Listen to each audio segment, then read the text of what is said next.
మంగళగిరి 40 సంవత్సరాల సుదీర్ఘ రాజకీయ చరిత్రలో మొట్టమొదటిసారిగా కోటేశ్వరరావు ఎంఎస్ఎస్ కోటేశ్వరరావు అంటే అప్పట్లో గెలిచాం.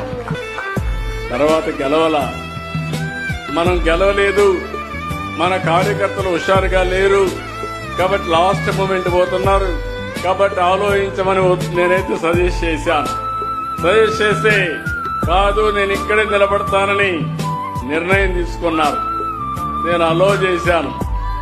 అది అయిన తర్వాత 5,000 ఓట్లతో ఓడిపోయాడు. ఓడిపోయినప్పుడు అన్నాడు, నేను ఎక్కడైతే ఓడిపోయానో అక్కడే భయంకర అద్వితీయంగా గెలవాలి, మంచి మెజార్టీతో గెలవాలని పట్టుదలతో ముందుకు వచ్చాడు. అది అతని పట్టుదల.